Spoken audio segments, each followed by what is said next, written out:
Alors, on continue toujours avec les listes simplement chaînées. Donc, de la même façon qu'on a ajouté des éléments, que ce soit au début, à la fin ou quelque part au milieu de la liste, on peut bien sûr supprimer des éléments au début, à la fin et au milieu de la liste. Donc, on commence par le cas de suppression d'un élément en tête de la liste. Donc, bien sûr, il faut toujours tester si vous avez une liste vide ou bien une liste qui contient des éléments. Donc, si la liste n'est pas vide, on stocke l'adresse du deuxième élément et on supprime le premier élément. On renvoie bien sûr la nouvelle liste. Il ne faut pas utiliser la fonction free pour libérer le premier élément avant d'avoir stocké l'adresse du second, sinon il serait impossible de la récupérer. Donc là, il faut faire attention. Nous, on souhaite supprimer le premier élément, mais faites attention, le pointeur tête qui enregistre l'adresse du premier élément, il faut le rectifier. Ça veut dire qu'il faut rectifier cette adresse, il faut la supprimer et mettre l'adresse du deuxième élément, cet élément-là, parce qu'il va devenir le premier élément de la liste.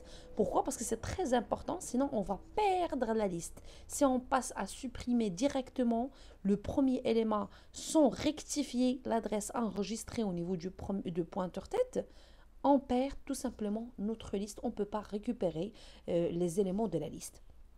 Donc pour cela, on a besoin bien sûr d'avant de libérer le premier élément, d'enregistrer l'adresse du deuxième élément au niveau du pointeur tête et par la suite on peut faire notre free pour la libération de cet élément.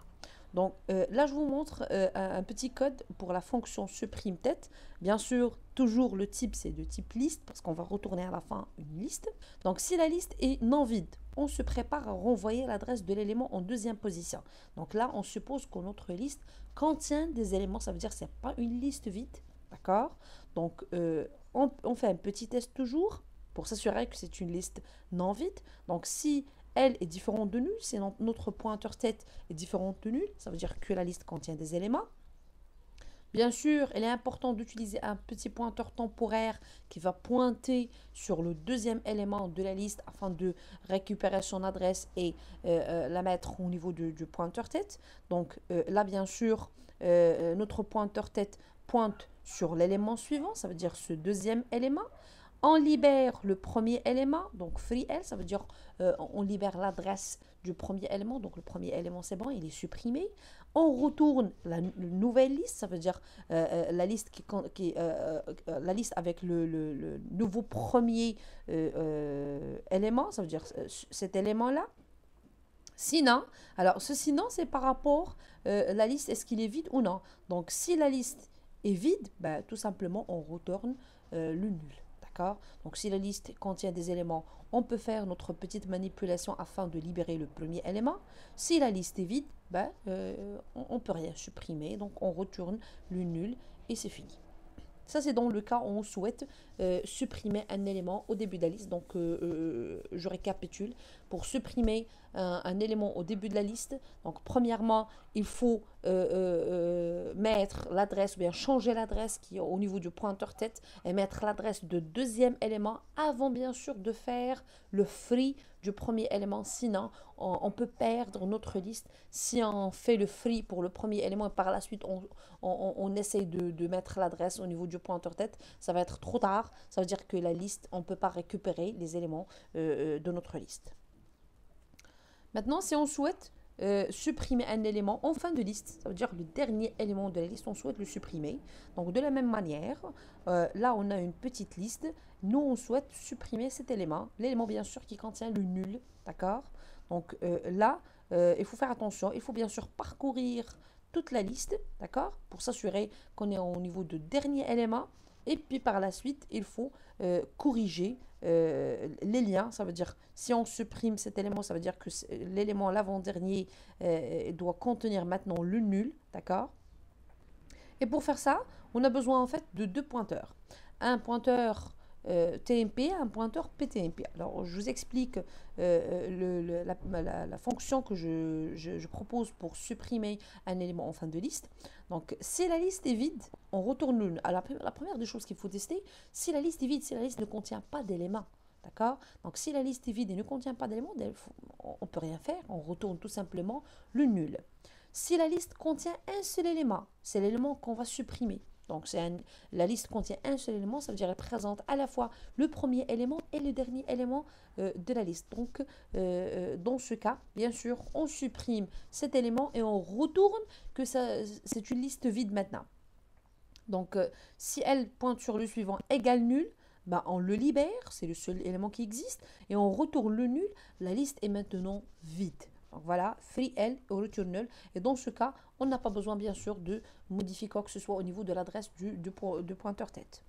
Maintenant, si la liste contient au moins deux éléments, donc deux éléments et plus, là, ça devient une autre manipulation, ça devient un autre traitement. Donc là, on a besoin de deux pointeurs, un pointeur TMP et un pointeur PTMP. Un pointeur TMP, bien sûr, là, est initialisé avec l'adresse enregistrée au niveau du pointeur tête, ça veut dire qu'elle a le pointeur tête, on initialisation.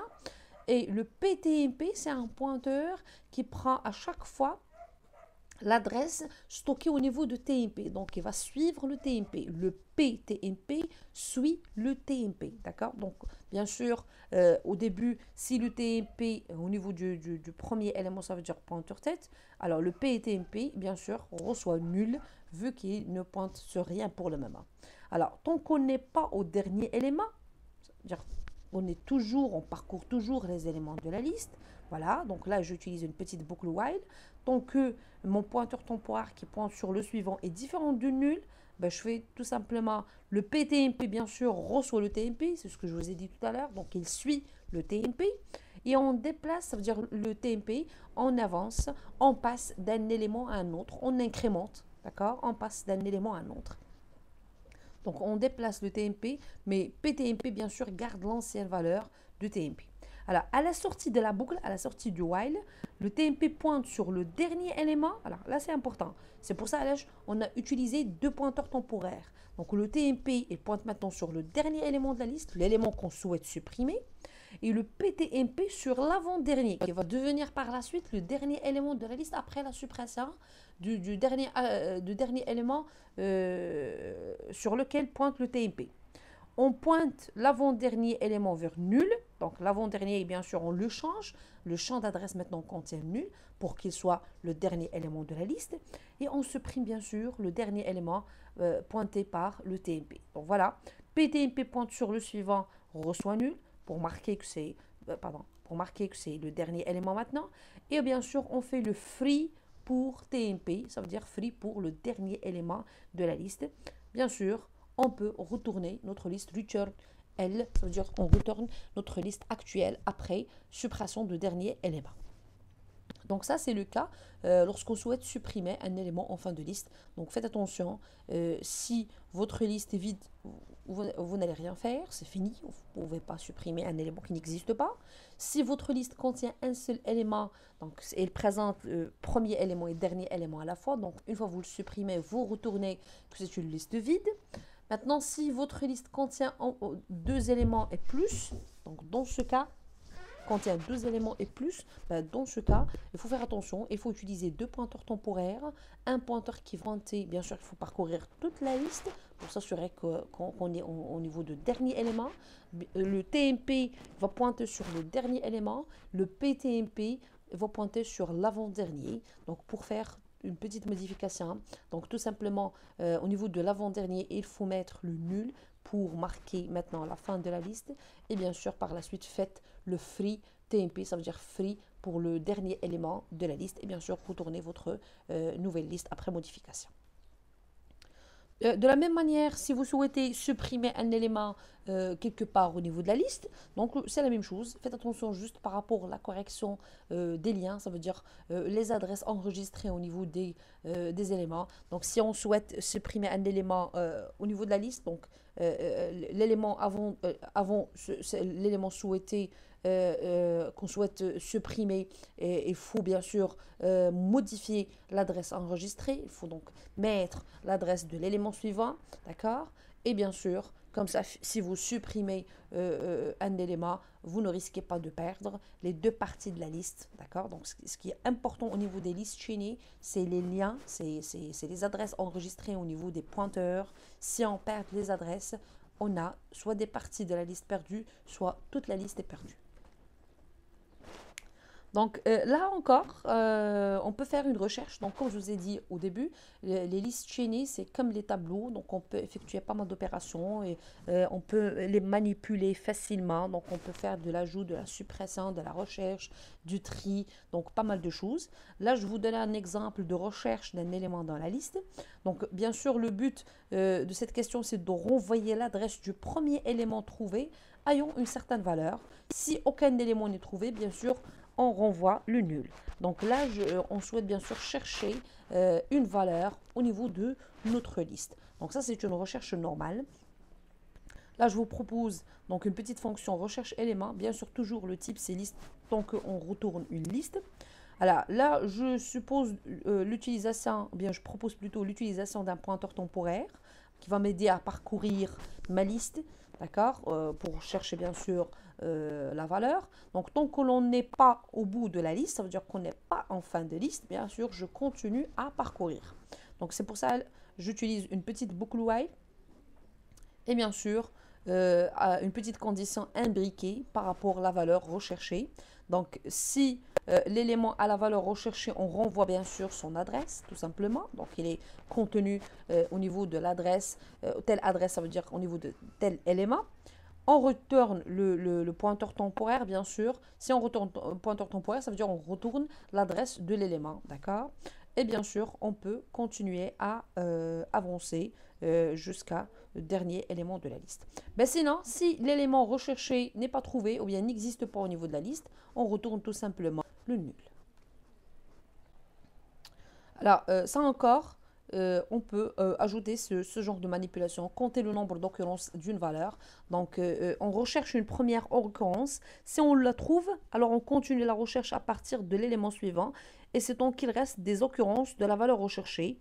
Donc, il est aussi possible d'écrire cette fonction en parcourant l'ensemble de la liste avec un compteur que l'on incrémente à chaque fois que l'on passe sur un élément ayant la valeur recherchée. Donc là, on souhaite tout simplement compter le nombre d'occurrences d'une valeur au niveau de la liste. Donc ça peut être, la valeur elle peut exister plusieurs fois au niveau de la liste. Donc nous, on souhaite savoir combien de fois cette valeur existe au niveau de la liste. Bien sûr, c'est évident qu'on va utiliser un petit compteur qui va nous aider à compter le nombre d'existences de cette valeur.